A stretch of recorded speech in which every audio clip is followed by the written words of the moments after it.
well, who did really, really good. And, other people get put into a match where they get to play with people they can handle. That's the way I've encountered it, and I ended up in Group C. And I don't compete, so there you go. That's how I dodged that one. I'll just do commentary, guys. I got asked by Death Tacticas, would you be okay with not playing and doing commentary? And all I could think is, oh, you can't be wrong when you do commentary. It's true. And even if you are wrong, you just say, oh, players good. Speaking of which, unbelievable things, ladies and gentlemen. Yeah. Welcome to game number 2. We've got Mr. X Cat Atterfield and Tufty Indigo competing here with us. So, NC Game Wizard, what do we have on this one? I'm seeing series, and I'm seeing a lot of resources for series. Yeah, a lot of resources, a lot of silicon, no Nomad. So, good luck. And Nomad would have been really nice this game because there's some salt that's available pretty easily. All right, Cat's going to found Scavenger. That electronics price would be a severe disincentive for me. A Scavenger HQ has been founded. I'm okay with that Scavenger spot. That Scavenger spot's got what you need to be comfortable. Silicon's not so far you can't make glass. I could see that being a good game-winning Scavenger spot, considering water's really important on Ceres. That's fair. I'm kind of sad that all of our players are ignoring the salt patch this game because I feel like you could have maybe fit a scientist in there that would have worked reasonably well. Just maybe even an expansive down there. You've got a lot of what you need. I would have liked to see it, but I do really like Kat's location. She paid an awful lot for that. I mean, 42,000 debt already. But it's important to point out that she has a high carbon with a cave next to it. And as a scavenger, that's not going to diminish. So those 2 tiles alone, I'm really surprised she went for 3 carbon. She shouldn't have done that. Let's just leave it at that. Electronics. Right? Yeah, she definitely had enough. But she had 7 carbon a second, right? Which you never see. You never see anybody have like 7 carbon a second. No, it's always a high and a medium. Absolutely. Yeah. Either way, she'll be upgrading fast this game. We'll see if she can keep enough of a lead to not let debt overwhelm her, as already pushing toward 45,000 debt B bond rating. That's going to be some high interest tick she's going to be taking early on. So she's going to have to push really fast in order to make that work. The black market is such a painful mutiny on the aluminum because not only is she paying to get it back, which she just did, but prior to that, it was preventing her from making as much money in the electronics and taking her further away from her upgrade to make those electronics. HQ has been upgraded. Yeah, that is. Mutinies on aluminum in the early game are extremely powerful and often underutilized, so it's kind of nice to see players respecting that this time around. Atterfield's got enough for the upgrade. He's going to be our last player to HQ2, it looks like. And let's see. We haven't really looked at the black market too much yet. There are both holograms and spies with mules, power surges, slowdown strikes, network viruses, and mutinies available. That feels like a pretty powerful black market to be a scavenger this game. Yeah. I mean, power surge plus slowdown strike in particular. That's really nice to see. It just goes to show how much Kat really didn't need that 3rd elemental quarry that she could have gotten a hold of 2 mules. And just got carbon through that if she really felt like she didn't have enough.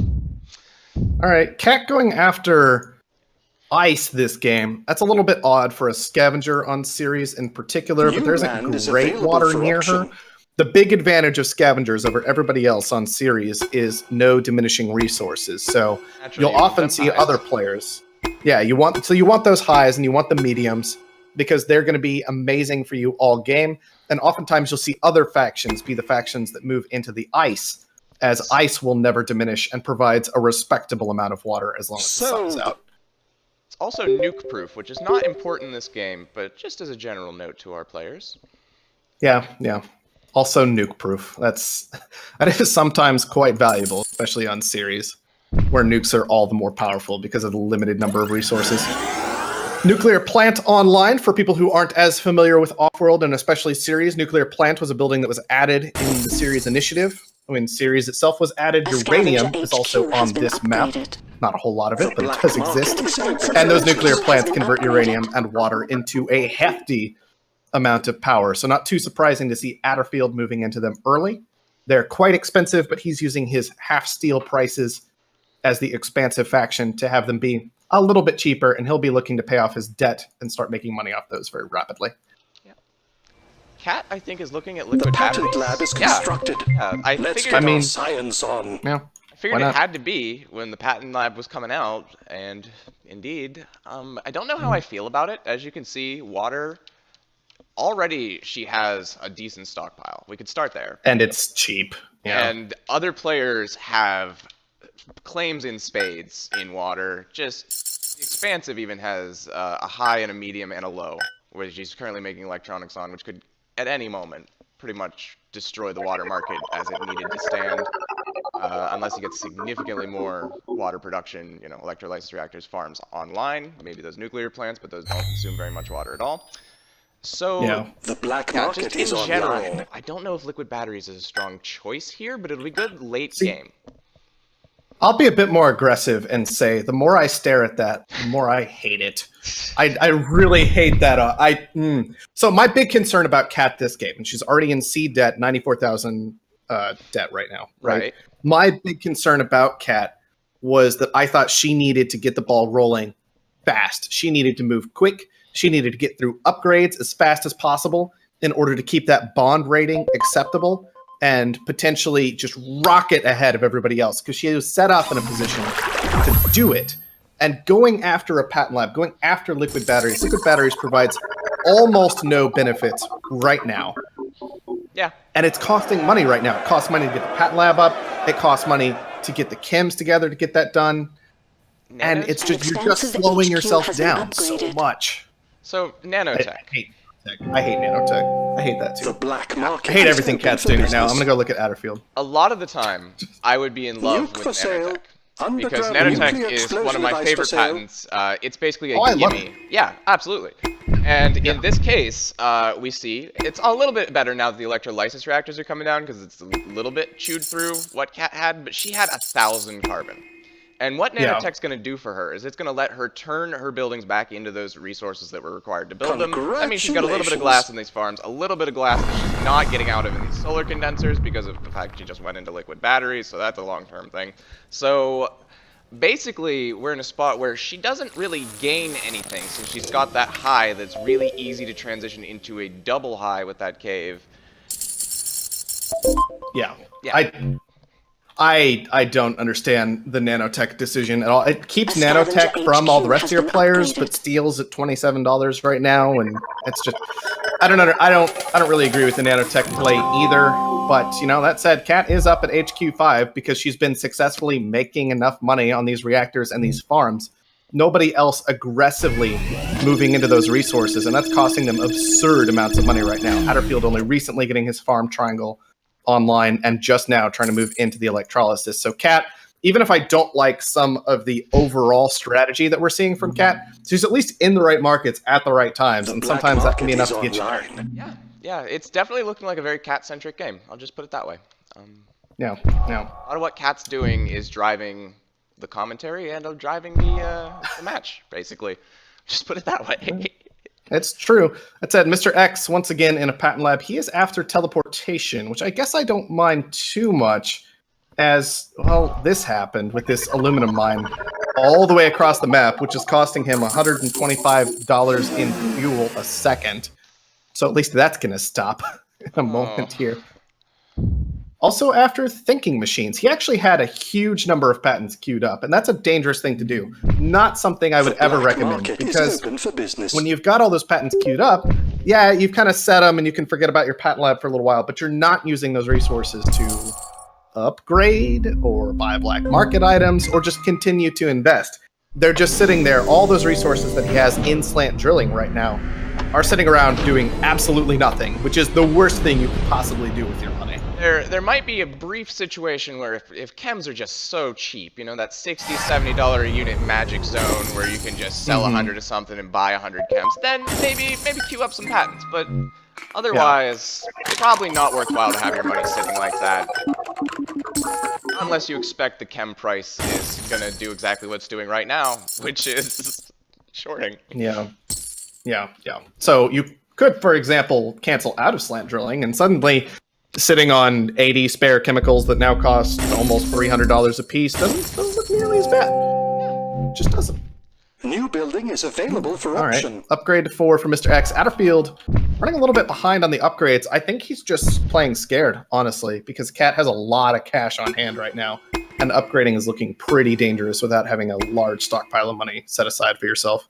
Yeah, if I was in Adderfield's spot, I would be thinking it's at least a coin flip if I upgrade right now, whether she goes for X or me. Sold. Yeah. Both expansives, he's a little bit cheaper, so it's probably a coin flip in my favor, even. I mean, I would take it if I were Adderfield, just because you're HQ3 against HQ5. This is a free-for-all game. Black You market have to is take some online. risks to pull back into it after you've fallen this far behind. And so every second that goes by where Adderfield isn't upgrading, yes, he's not taking that risk. It's reducing the chance that he loses the game immediately, but it is definitely increasing the chance that he loses the game long term. So let's talk about diminishing resources and what it means for Adderfield's steel needs. He took a single high, if I'm not mistaken, and as an expansive, you really need to put 2 claims into iron. You just do, because it's going to go away, and you're going to need that steel later in the game, and it's not going to be there. And right now, he's in a spot where he can't make enough iron to have it be Expansive profitable HQ to has been run his steel upgraded. mills. Yeah, which is definitely hugely problematic. Iron is so ridiculously expensive. I don't really like the iron that he selected, even if it was a high iron at the start of the game. I want to point out there was a medium iron next to a medium uranium right here. That can be very valuable just to have. Yes. There was also next to his aluminum a couple of iron tiles. And so if you're going to move into a bunch of iron anyway, you can pretty easily get a lot of adjacency stacked up early in the game Might have been and have thinking that about really help out cave. long term. I don't know. Yeah, maybe. The cave is still there, but it's just caves aren't as interesting Not for the expansive looking at just for the iron. expensive player. Yeah, not really what you're after. Slant drilling picked up by Mr. X. Definitely don't mind that. It's going to give him, well, nothing for the moment as his water and silicon all got frozen out, but he'll feel pretty comfortable with his resources long term this game. So let's look at Tufty for a brief second. The black because he might market only... is Oh, I open guess for Mr. business. X is going, so Tufty... Let's look at Mr. X for a brief second, because that's how long he has left in this game. Yes. That really would have been a much smarter way to go about it. But Tufty, down in the crater. Obviously, Mr. X didn't secure his stock. That's just the way that goes in free-for-all. Yep. And we talked about taking risks. He took a risk when upgrading to 4.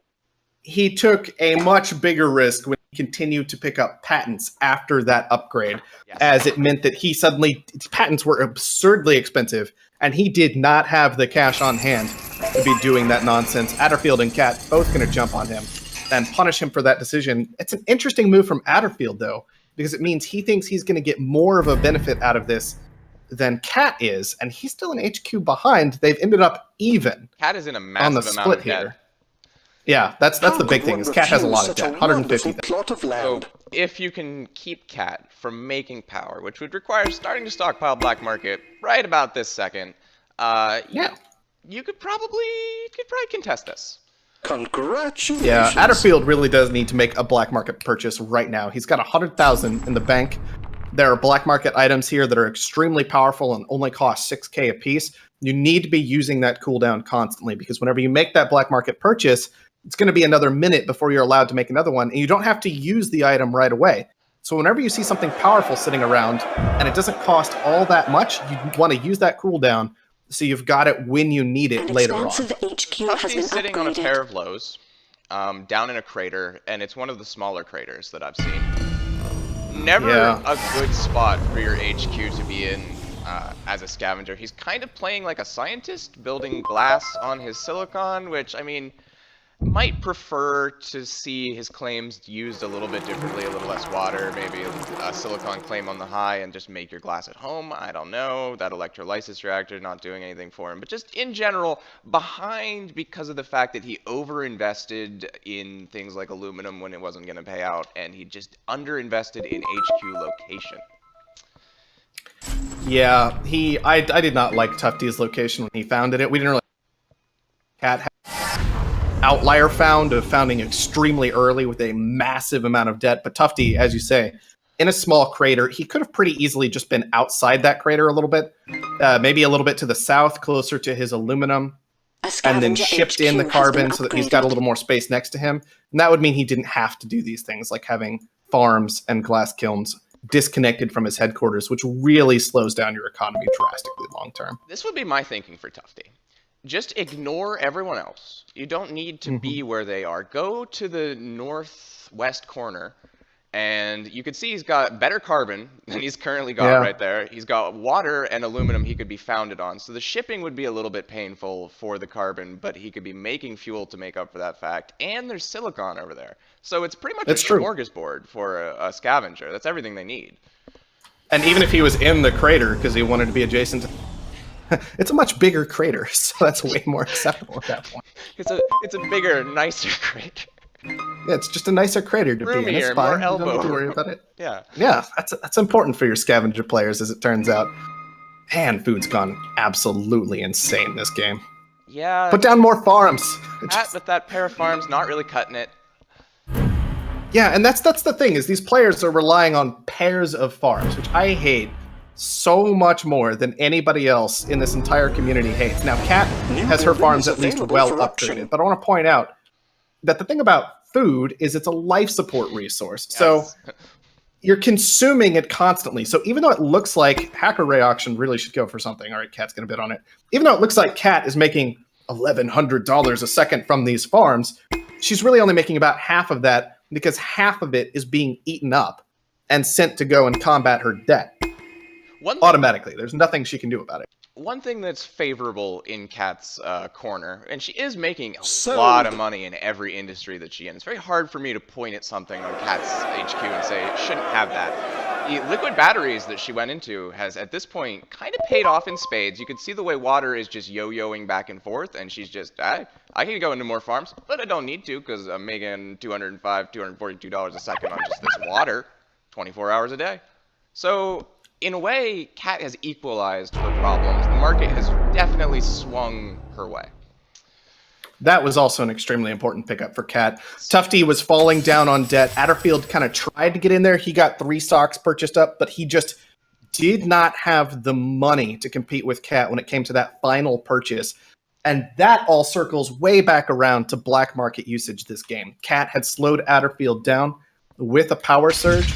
That gave her enough time that she was able to make up a large sum of money, get the purchase completely onto Tufty. That gives her 2 additional claims and a much bigger stock price boost, which she desperately needed, than Adderfield received from Tufty. And we've got an extremely similar, kind of even game headed into the final stages here. Kat with maybe a slight edge with those patent pickups in particular. She's got 4 of them. And the extra claims from Tufty in particular off that large purchase. Kat with some really, really nice optimization. The engineers I can't point to a single thing that Kat has optimized here that's not advantageous. Our methods continue. Yeah, and that's something Adderfield has not had. That's a pretty significant disadvantage, and that's maybe why we see Kat buying into her own stock for the time being. She knows she has this advantage in upgrades. She just wants this game to go on longer because she's better upgraded. She has better tech. And so the longer the game goes on, the better it's going to be. Yeah. When you just compare stock for stock, decently short Kat's in the lead. It might only be by a little bit. It's split pretty evenly, but she does have those extra 2 claims. It's all going to work out in Kat's favor, I think. I really do. Yeah. Adderfield also moving a bit slowly here. He's got a huge amount of cash stored away in his electronics right now that he could be using to do things like buying up his own stock, having tried to purchase up Cat stock. But as he's failing to do this, it gets less and less likely that he has any shot of winning this game at all. And Cat, paying attention to the stock market, knowing where all of her money is, has put her in a very good position. She only needs about $350,000 more to clean this up. Adderfield, meanwhile, he's looking about $600,000 short from here. So things are looking very, very good for Kat. Indeed, she should be able to win this one in a matter of minutes if nothing goes terribly wrong. She's going to sell out of her own stock to get it done. Little bit risky when your opponent has that much of a cash advantage on you. I mean, yes, well, you're getting rid of the double price problem. I mean, they pick it out for 60,000 instead of 120,000. So for starters, there's that. But I don't think it's going to be a huge problem for Kat this game, but just something to think about when your opponent is, you know, a couple 100,000 over you with it. Maybe you're closing it up a little more than you should. Yeah, maybe you're making it a little dangerous, but we time for tiebreakers here. And so if you're willing to take that little bit of a risk, yeah, then it can pan out for you very well. Cat's going to go ahead and get to the purchase. Sold 19. If I had to 820 left on the clock. sum this It's about one up average. in a sentence for Cat, it would be panned out very well. Oh yeah, that worked out well for her. It really? She got it done. Yes, starting at B, she took that huge, ended at D. So It's true. It's true. I think that if she had a little bit more competition for the life support resources, in particular early on, that could have been very, very dangerous for her. If maybe players have been a bit more aggressive on black market, I'm going to pull up our charts and graphs here. I'm just looking at prices, and I can see that they definitely ignored slowdown strikes potential. Considering that the way the goon squads get bought up in these competitive games, it's always good to have a couple slowdown strikes for if you just don't know. There's spies available, but not always around. Yeah. So big things from this game. Yeah, all of the other players' black market items together did not equal the number of purchases that Cat made. Given that Cat was in D debt for a significant period of time and she was locked out of the black market, that's problematic. That's what we were talking about earlier, right? You got to use those things as they're on cooldown. Yeah. It can be hard. A big part of founding is seeing, all right, so what's the cheap upgrade? But another big part of founding is, okay, so where's my first goon squad? Where's that first power surge? Yeah. Where am I getting $3,000 on the market, or $2,000 as it would be in a free-for-all circumstance? And yeah, where are you going to get that cash? How are you going to use it? What's the best way? Those early decisions can. I want to say that you can consistently get into the black market in like 90% of games. Yeah, I would say that's true. There's just enough money there most of the time. Prices have to start out pretty depressed in order to make not using the black market the correct decision. Yeah, which everybody hates. Let's see. Another big thing that happened in the black market this game, which isn't on auction, was the underground nuke. So Tufty picked up the nuke on the auction. He got it for like 10, which felt pretty cheap to me. But then he threw it on a high water tile, which I really hated. In the moment, it damaged Adderfield in the moment, but Adderfield I don't think was the target to be concerned about, right? You wanted to be concerned about Cat. If you keep her from upgrading super quickly, then you can potentially take her down. Spies were on the board. And so you viruses. Eventually... So and network viruses. Hitting that carbon, not out of the question. Exactly. That high carbon tile, knock it down to a low, and you're leaving Cat on low carbons for the rest of the game. That would have felt pretty good. Yeah. That would have felt pretty good. It can be difficult when you just get the one nuke on the auction that you weren't expecting to be able to most effectively use it, especially on a tiles like where Cat knew it was vulnerable, so she had it gooned. It can be difficult to justify the debt and time investment for the network virus to just knock through this one tile when your opponent's got, potentially the 3 lows, of course, and there's a 4th low, and then there's got a nuclear plant on a 5th low, and it's hard. It is hard. It's a tough game to find the precise spot for the single nuke, especially with Silicon so available and mules on the map. It's tough. I will agree with that. It's a hard game indeed. Oh boy, let's check. I'm going to check the status of our other matches. I don't see any results yet on the spreadsheet. Okay.